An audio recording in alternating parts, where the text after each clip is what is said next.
Bienvenue Banamboka, le lot toza na magazine Masolo. C'est normal dès que dans le 21e siècle, en plein capital, va continuer aux Angamai. Tant que Congolais la ligne que peuple a se retrouvé dans ça. Devant un intérêt majeur, on doit faire taire nos intelligences. Sauvons d'abord les Congos. Salut à tous, bienvenue dans votre magazine Masolo. Magazine Masolo, une émission politico-sociale, une émission qui fait la promotion de valeurs et des idées. Aujourd'hui, nous avons reçu pour vous M.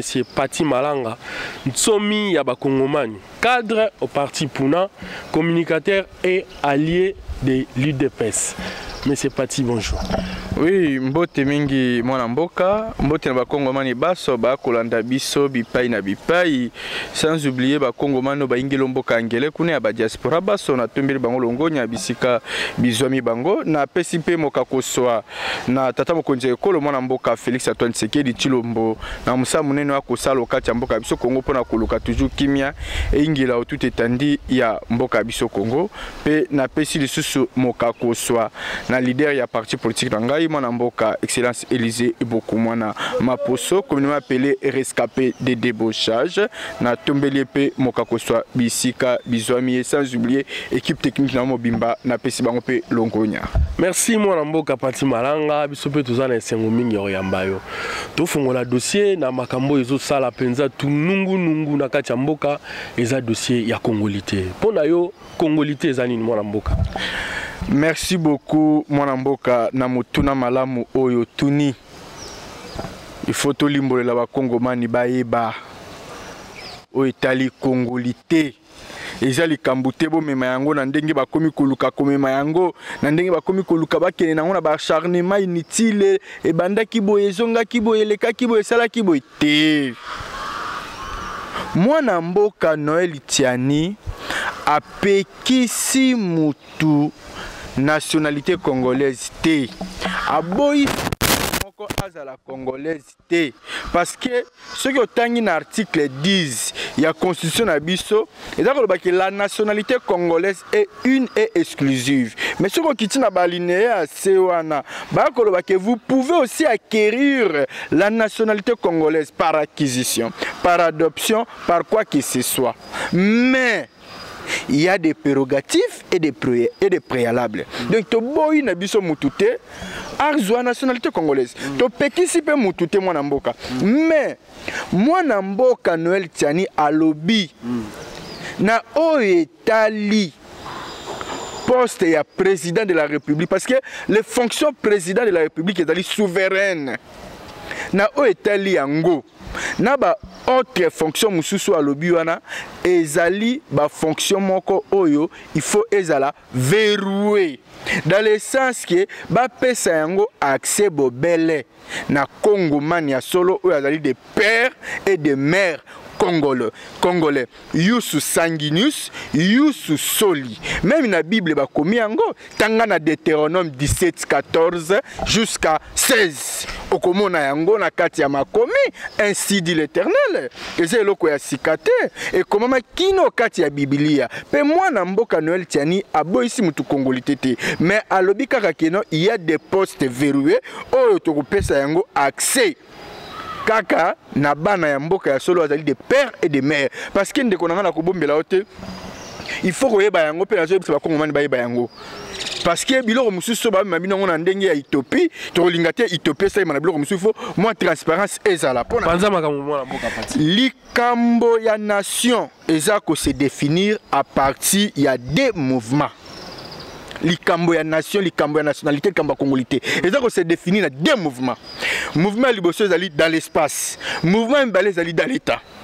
Pour na lobi que ça se définit dans deux mouvements bongo na lobi. Et li ko loba ke na espace moko ya mboka na biso ezalaka na bakambi wa bango. Cela veut dire que na ba tribu ya biso, na ba ethnie ya biso, na ba village ya biso. Na ngumba wangai Pati Malanga sonyo ba Congolais so ke kuna Équateur, okokuta chef coutumier ya ngai ya Mongala, okokuta muluba kuna te. Okokuta Muswahili kuna te, okokuta Mutetela kuna te, okokuta Katange kuna te. Okokuta obele kaka oyo ayi nationalité d'abord ya bien si congolais mais ainde moko ya bokitani ya bakoko ba Bwangai Pati Malanga. ndeye wana dans chef coutumier biso pe okomona étranger te muto akoya wana abi ma chef coutumier et tu ko ça même chose na libota lioko même na famille wayo mwana wayo ya liboso nde muto akozala mokitani wayo lokwa chef de la famille mutu mususu ta ko utala libanda to cousine ba kinonga nde chef de la famille ya famille esongolo pakala etel non même famille nga patimalanga bana wangandi ba kota ba kitani wangai ba chef de la famille donc kokena procédure wana nde yango moni mwana mboka Noël tiana lobiki non bo sambulu otomoni ezapelo ko sikate na constitution de 1984 mais Mobutu a martelé aussi si la congolité et ça la katuana même constitution na biso eza koyeba yango bien sûr ba memaki yango na ndenge sengeli lelo o mwana mboka Noël tiani ala musi yango ngala azomona likamo mabe wana te nazomona bato baza ko s'agiter na ngote ba komi kozala mal à l'aise au moins babi celui qui se sent piqué connaît l'affaire ceux qui doivent biso so bana mboka ya solo to ko s'agiter na nini to ko s'inquiéter na nini ngana akoloba nde o na moni bo sambulo kati ya mboka biso ko lanisa ba réalité leki na mboka o ko banda régime passé bo sambulo na moni ya liboso na koyebisa bato ko ba Bosco Tanganda ba Mutebuse ba Kunda Batwari ba Bizi Makara ba James Kabarebe na actuel DG ya SNEL ya Nord Kivu utuko kufa tolo baka nyoso mais tangu Bosco Tanganda bakangie na CPI tangu bako sambisa e albani na kosambo walangi wangai wa munoko wangai baloba munoko wangai ngala kanisa inda ko peut-être ko ba Kiswahili to kitetela to munoko biso bangala libinza menaza sepina ka kunda nandi Bosco Tanganda ako samba na Kinyarwanda no ti mona mboka to tika ko saila sentiment ba misusu ba ko lukaka ko makambo na sentiment botika ko saila sentiment ceux qui biso ke na sentiment na mboka oyo je vous dis avec toute une assurance que to ko vivre babuzo babo sambulu o to tika la ko mona te ndenge na moni même ambassadeur ya Rwanda za na Kinshasa alobi pe nini ngape na 50% congolais le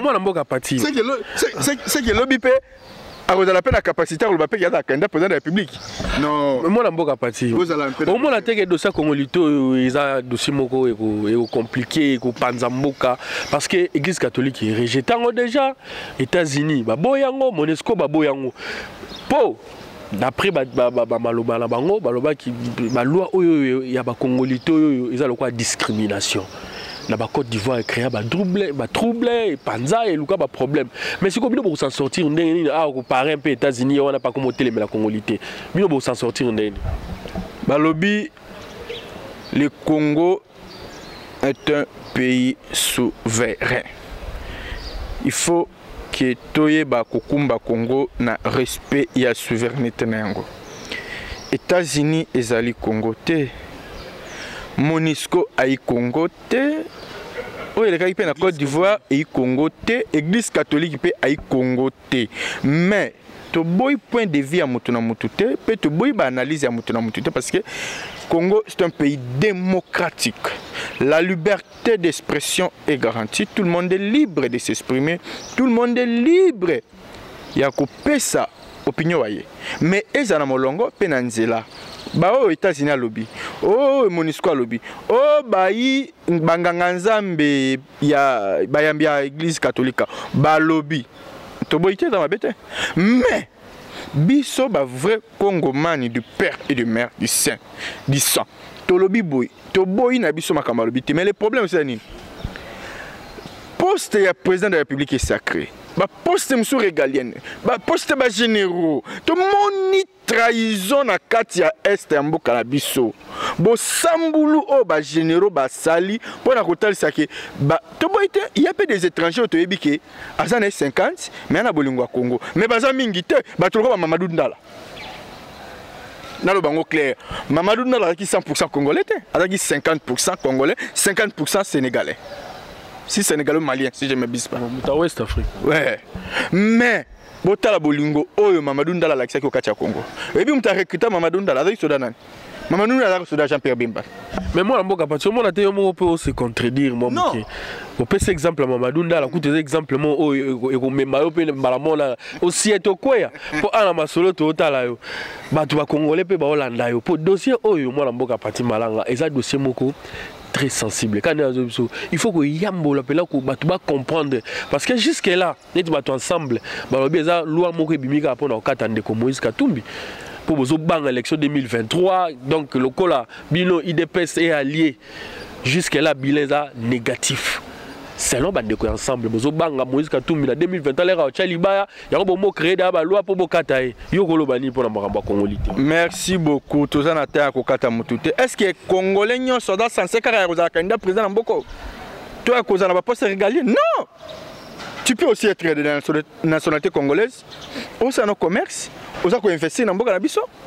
Oye biso ba investisseur ba partenaire yo mo pose ça ba business ba activité na minene o peut ça la kenayo ozala laisse na mboka o parce que Congo et pesa ba étranger presque belende kimia au kacha Congo par rapport à ba pays nyoso biso totambola donc côté on ezali kamba ko lobangote na pesa ki exemple moke Mamadou mais na lobi ke bato lokola ba bazami ba lemisa tuté azaki ka yemoko. La preuve année à complicité na bidongolo miso mitimali kundu basa ini bakoti okati mabele. Donc il y a un moment lobi que non moi na mboka zaka ka moi na mboka. O za de père et de mère. Na opesho exemple mo kaka ya roi Salomon hein. Bala basio na mi balé o baiki na moi na bango liboso roi Salomon.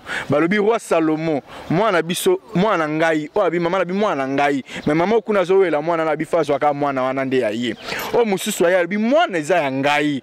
Mais mama wala kuna zo wela kaka zo moi na ka moi na za ye. Atuni bango kasi bolingi na sala nini po okuna bimwana ye okuna pa bimwana ye kolo mwana siko aza koyebana te na lo na tuni bino bolingi siko sali na mwana ngo yoka mwana mususu roi Salomon po nga na kosenga na otema na bolingo mwana nga makasi na kolinga tozwa ka mwana ngo to kabola ebite mi balé po na ko éviter ko benda la ngai na mama oyo ki ye kolo mwana nga pe kolo mwana azwa une partie à mwana nga pe nazwa une partie à mwana comme ça muto na mtaki ni makambo esila ça va les connaissances madame. Bongo maman, vous êtes d'accord avec les connaissances qu'on appelle ça bi roi Salomon.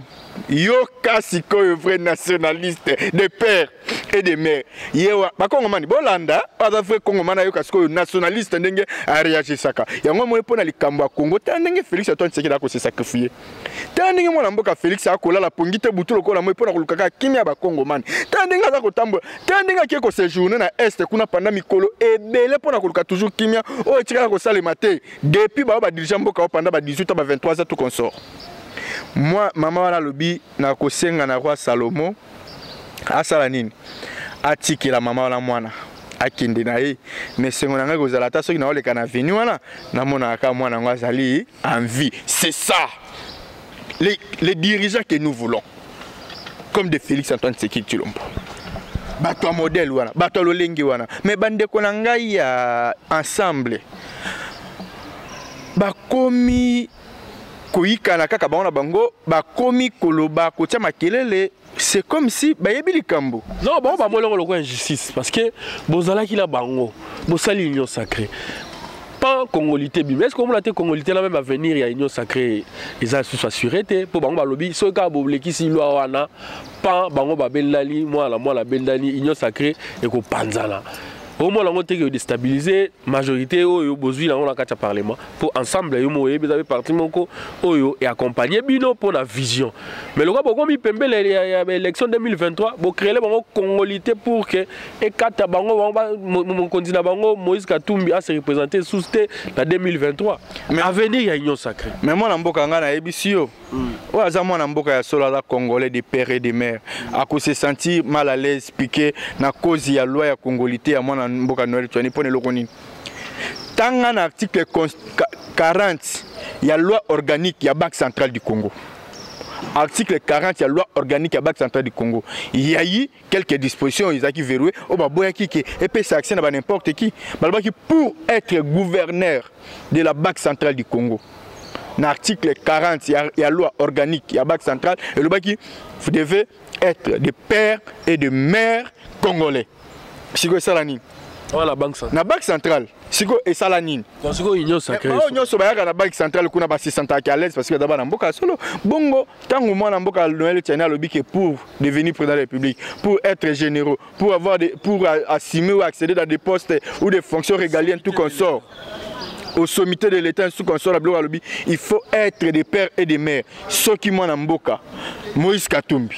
Aza de pères et de mères congolais à se sentir à l'aise. Le Congo parti malanga et ko so ngana eloko mokote. Et ko sala nga ni tui ni tuen. parce que na yi Congo mani ya solo motulu na ngesika bakunda yango ibani o akotia tembe to kokena inde pe histoire ezali il y a des archives bongo ye etake mwana mboka pe ya solo ako s'inquiéter na nini akolenga to akobangela na ngo loko nini voilà yeke mwana mboka mais non Moïse Katumbi asa mwana mboka akobanga nini akolenga nini Bilo bo tche pression be za nationalité ceux qui 25% zambienne nani ceux qui juif tout ça bozo coller ba nationalité la nzoto nyo so na rapona ko kata la 2023 et bouté auto chabino point la union sacrée nana nga coller ba nationalité wana oui zabilo ba to base zoloba ba nyo so ba loba Noël Tchani payé moko loba kiango ke Moïse Katumbi aza à 100% congolais de père et de mère mais motula mutaw ça ba analyse na ndenge na mais il y a des dispositions valables et pour voir solo que Moutouana il n'est pas de nationalité congolaise tout consort mais tant ceux qui ont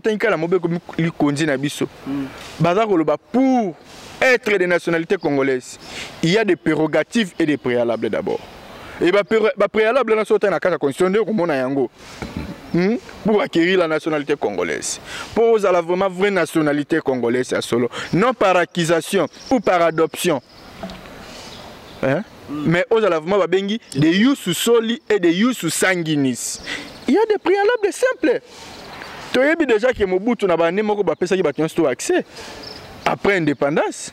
Na date chose qui prévisible déjà avant indépendance ba yi ozo facilité wana ozo nationalité congolaise mais bazali ba nationaliste te ya solo bazali ba mboka ya solo te mais biso mboka oto kokuta na mikakatono mindondo à cause de la nationalité du Tezwana c'est à cause de la nationalité du Tezwana monique na kacha est ngumba est kimie ko ingela te kimie ko ingela te parce que nini il y a que des nationalités du l'armée est infiltrée infiltration dans l'armée te infiltration dans l'institution, je vous dis tout sauf rien quand à part présidence de la République démocratique du Congo Nesikoyo Congo ils sont na maboko ya ba congolais voilà mboka nsomya ba congomani wala ngokende suwa makambo wala sito lekango to leka yango mena ebisio voilà mboka ozoloba bien bozala reconnaissant nanani bozala reconnaissant moto apesa ki maita ngozali na ngote il faut ça reconnaître ça côté comme kendo ala côté comme mema la mo ale tsulongo zongisa ba solo la bino à base maya ngo ndenge nini nga na quand même na molongo na malobo na koloba to so bato ngambo wana baloba pe toyoka to sala ka ironie te si le président Martin il a pouvoir là bokaba bopesa na kaba ya ganyaki Hier Martin Fayulu kotanga ba communauté sur na émission na yonde konanga kotanga président Eliozo boya président kotanga komone loko nini Martin Fayulu azalo kwa kwanga ya fioti matiti mingi non c'est voilà là on permettre te mais c'est parti voilà mboka retirer loko aza kwanga ya fioti matiti mingi bato ba yisaka monene bato ba latsaka kazaka Jean-Pierre Bemba na Moïse Katumbi sala la bilo la idepesite lelo beaucoup mo benge kwanga fioti matiti soki nini po bato na baloba ke mutaganya ki élection ya gagné mutaganya ba élection ça dit bo mo na ka ndé ki congolita mo ezo ba biso tokota siko na dossier ba jeep ba député Musubabi non eza corruption ba député Musubabi non eza crédit finalement yo ko yebisa ba kongomani nini o balanda kayo bo solo. Merci beaucoup mon amboka na liptuna kitoko lobi.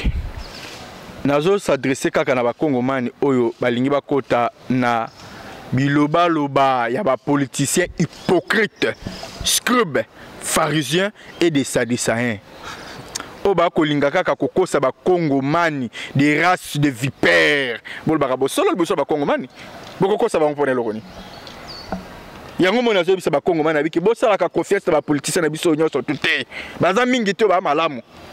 Majorité nyonso batikali yo na ba hypocrite ba scrub ba pharisien. Mona mboka pati malanga. Yo opesinga eloko. Nga monku tu na yebite. Oh defelengo opesinga na crédit ata yo moko. Mais bon Dieu musu est circulé babi c'est un cadeau. Les jeeps que vous voyez, c'est les cadeaux du chef de l'État. Après, si nous avons une mission pour accomplir ça, si vous avez un peu de malanga, tout le monde peut vérité. WhatsApp, comment c'est comment les réseaux sociaux, les autres mots. Mais tant que vous avez un déficit, vous avez un peu de il y a ensemble là, la non, on a dit pour la corruption. Babilo nyonso yo lobiawa. Eza ba maloba ya batu ya Lamuka na ceux qui na habité ceux qui na FCC Kabila nde ba ko ba babilo lobio. Mais eza na nzela te da bo sambuli bo so ba Kongomani. Parce que ezelo kwa sikate makambo ba jipe pa ya ba député ezelo kwa sikate depuis 2006. Oui. Ba jip ba parlementaire chaque législature ba pesa ka bango ba jip. Ba jip ki to ba pesa bango na 2006 2011 ya mosolo belé ko le quand même ba zu mbalo. Ezelo kwa sikate. Mais na ba mboka ya malamu ba pays ezali bien soto yebi ngai pati malanga na yebi ba député ba so kakutu ba jip accrédité ba so kango gratuitement. Parce que député azali représentant ya peuple congolais. Ako sala musala munene kolandisama na ba responsabilité o yazana yango. Mais ceux qui n'a rien kaka na adresse ya chef de l'État devant la nation.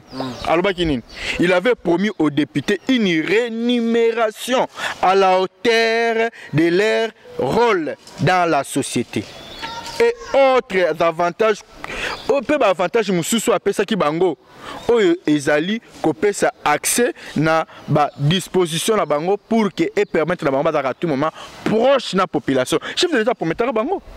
Bon lelo soki a réalisé ngo kolanisama na bosenga ba député e imabe ndeko nanga Willy noko nanga Willy auta kuno village wangai député national aya na Kinshasa wa fande pa biso alimité wana ndako nona fande sate afanda kana wana pa biso akendaka député bakenda kotiki na moto na bata kokenda député akendaka hémicycle kuna pays du peuple na moto azongi na moto bongo ko soki akufi mais na minicho ayebi nano motuka kudu tendenge batambusaka yango ndenge pe batambulaka na motuka yo moko ye kaka depuis autaki village aye kaka moto mais aza molobeli ya peuple député national lelo yo basaleli bango ngoluka ndenge daga na législature nyonso basombeli bango mituka.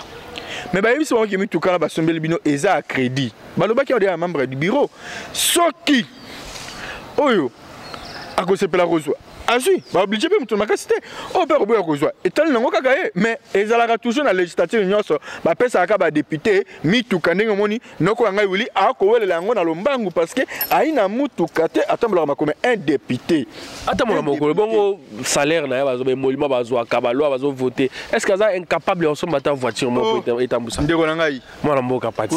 Tolo ba pe bo solo. Un député en fonction. Mais oui. Azanga moyen en son mutu ka bo ba molima bazo. Mais non, il y a des préalables, bah ça n'a pas de responsabilité mon aîné. Konsekalate. L'élite du peuple, mais oui, Arosa Koboni a Utimbo Kayawa, ata velo apamba ina yangote. Hein? Pour pas déficit, il y a des préalables toujours des prérogatives. Et pendant que nous avons un problème, aboy basambu sa elobi na yango député à territoire intelli talayo wana kuna linga kota makala likola mutuka non na kenanga ka bongo na zela o l'état ko sanini akosombela biso comme crédit ndenge zalaka abana ko zela yango siko yango eye apopolo bakeno ote e commune bazo corrompre nani mwana mboka Félix Antoine Tshisekedi aina pouvoir na epona corrompre mutu ata union sacrée majorité au besoin les gens ont somba na ebisaki yo union sacrée zaki cadre salama bambongo non tout ça cadre moko virtuel là ba transfert au monde appela mercato ba osomba pela ba député FCC bo katisa to promettre bilo boye bala kisa yango lisolo ezala kaka na makamyo soto même lisolo ezala kaka na makamyo soto. Ça va mon mboka minyoso dans la réalité na omeyeba kala makambo tout lisolo za même zamba kela likona c'est oyo po afanisa mukina ndinga afanisa yango yai toujours lisolo donc torobo ya lisolo te mais yeba ke tokochaka kanyaka te po esombela biso besoin que c'est faux et kanyaka chama de kopati c'est faux et totika kaka kanyaka chama to zonga dans l'état de siège nayoka kyo ozobeta ntolo l'état de siège chef de l'état vandi kuna umeli tout ça. Oui, mais pendant le moment il y a état de siège aux à l'est, ils ont décrété dans des provinces mais bah tueries ils ont continué. Bah bon, mais où t'en en plein culte église catholique. Mais si finalement état de siège en haut, parce que tout kanisa kaka kende ba tie pe la ba mbila ba ko gérer pe la des provinces wana to ngato mo la pe la liste Nicolas liste Kimi Ekoti. Mais au contraire, ba mbongo ils ont continué ka ba kata ba tuka ba kingo pona yo état de siège aux hommes ni ne cause à la cause il y a dérapage parce que une solution c'est là qui bien enfin une solution durable état de siège mais malheureusement dans le moment état de siège on va continuer à recouvrir. Merci beaucoup mon amboka la mutuna malamu na likambo état de siège na pesi Sulongonya mokako soit na mwana mboka Félix Antoine Tshisekedi Tshilombo parce que oyo akambaki mboka oli bosona ye azaki soda mais atikalaki kozwa même likanisi wana te initiative wana te ya kosala ya kotia état de siège mais un civil comme son excellence monsieur le président Félix Antoine Tshisekedi Tshilombo il a pris ce courage ya koyeba na koengager ba responsabilité kolanisama na ye moko commandant des forces armées de la République démocratique du Congo koyeba na kosenga état de siège ekota na 2 provinces wana mais vous voyez que bitumba oyo koleka na est ba terroriste o ba ko semer terreur na kati ya est la plupart ba nationalité du tezwana bangwana o ba ko linga kimia ingela kati ya STT la plupart bangwana bazali ba infiltrer na kati ya ba service na biso à l'armée bangwana ba ko linga kimia ingela kati ya STT mais comme on a décrété état de siège na koyebisa que ils ont retombé très significatif. Par exemple, au moment où on a koyebisa yo, il y a déjà au moins 70 à 75% des réussites. Il y a nini, il y a kimia au kati ngumba wala nsombali. Je te dis franchement c'est qui est vrai. Parce que to botoli bat bazo bisa binoka so balaxi binoka koto ba bomi batu ba ego faut kimia zala ba milambu bazala contrôle ça awa pe batu ba ko kufa mikonyoso bosanyango ba assassiner ko salemaka lenge on a tant groupe là ba kufa ba 20 ba 25 ba kati mama bitu ba kati mama le mona ya kishasa non ezali sunenge za kiste ezali sunenge za kite et ça la bi pendant état de siège pourquoi mais non ezali sunenge za kite mais état de siège on ba décréter ngo ba kene o kanga maboko ba ki bundala ba bidongo mitema likundo bakolinga kimia na Congo te baki ko bundala bango et maintenant ko bundana bo bako neutraliser bango na mukolo moko mais non ne dis pas comme ça bango baza basi na bango po bakotaka mama non bao ba sema ba trouble wana ba yebi ba terrain wana ba yebi makama be basalaki accomplissement na o ba ki na kati ya l'armée mais na minute yo to aussi to démanteler réseau wana je te dis to démanteler réseau wana pe na minute yo to bandi ko repousser bango to boteli bango une grande partie ba territoire ezaki occupé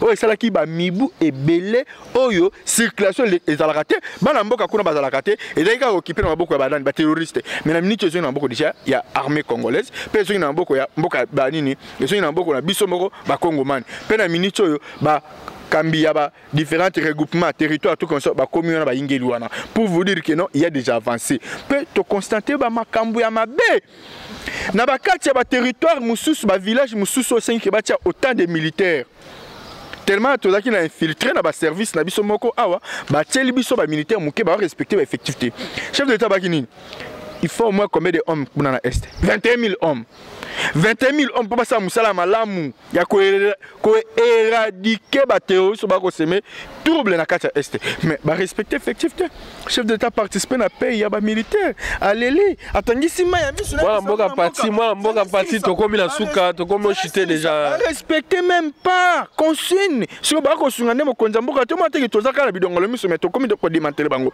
21 000 hommes au balobaki, respecter effectivement.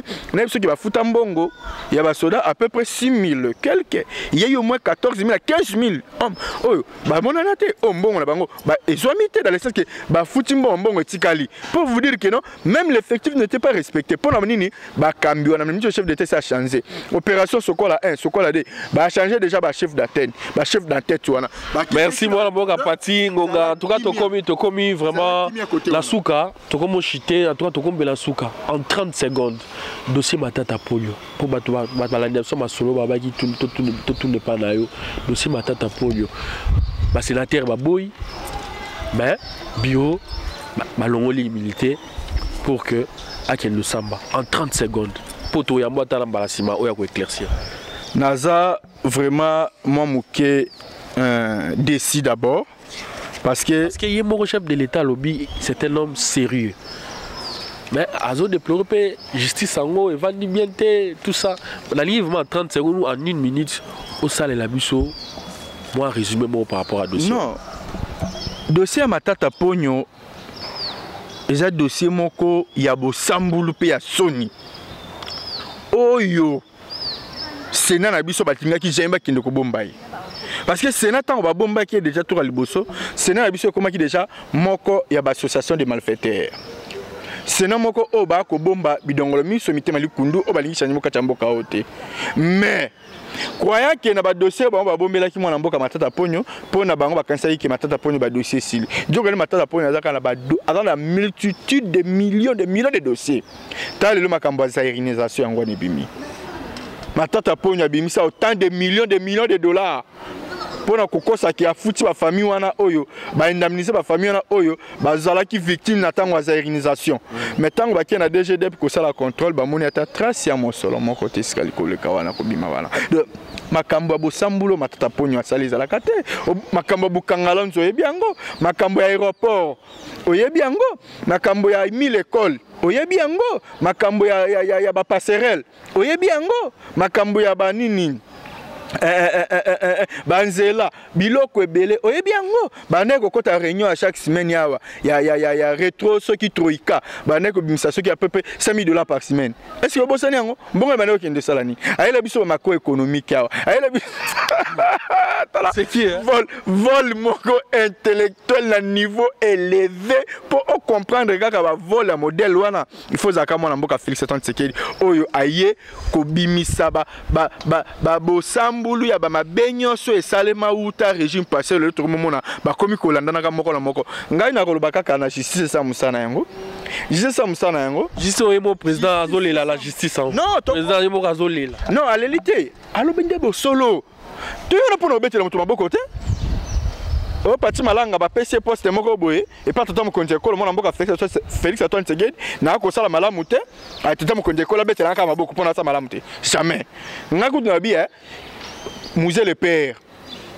ayebaka kolongola à peu près 300 magistrats ozobo sanango mwana mboka Félix Antoine Tshisekedi na ko senga na yo soki bo sambulo ba magistrat na bazuzi et ko continuer mwana mboka Gilles Lingeta tondisi ba dossier kuna lube na bureau aye oyo ba juzu na ba magistrat ba ko samo sana yango te c'est que ba magistrat absolument ba juzu so linga kanyaka luko ba ngo même sur un système régime passé mais à quoi est bon to zo ba disposition tout doit mesure parce que mboka ekoki ko kanga maté luko ba individu moko boye songolo pakala o ba ko linga kimi o kacha mboka o te au fâché mais oui ko sa ko aiza masolo to silikati mais to silikati mais na ko mande bo sambulo ko lekate ba luka moya ko sa nini ya ko longola bango merci moi mboka Pati Malanga Tsomi ya bakongomani en tout cas tozaki na sengo mingi ya mbayo au mot de la fin en 10 secondes to kabana oui le lobanga suka na ko bisa kana bakongomani to perdre espoir te Congo lobby et cause la meilleure et longo na mwana mboka Félix Antoine Tshisekedi Tshilombo to kobongisa Congo oyo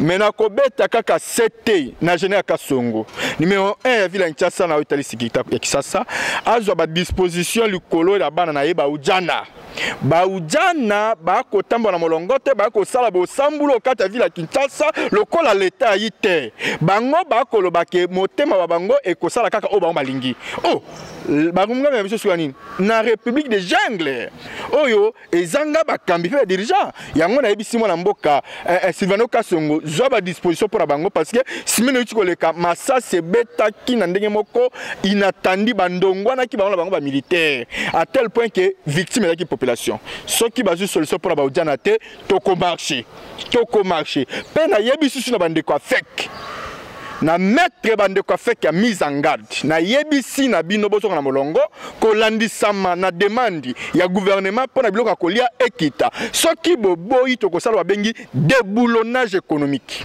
carton $70 ba congolais bazela ba kongomani Bien, nous sommes arrivés à la fin. C'était monsieur Pati Malanga, cadre du parti Puna, communicateur et allié de l'IDPS. Bino to Sarabino, qui est émission de Bino Masolo, bo continue à Kolanda. To pesi mbote na assistant na biso Josué, na réalisation Jojo Michel Luzolo. Et puis na pesi mbote na moi na nga accompagné na lelo na El Ngimbi. Donc mbote na yo, on se retrouve prochainement et au revoir.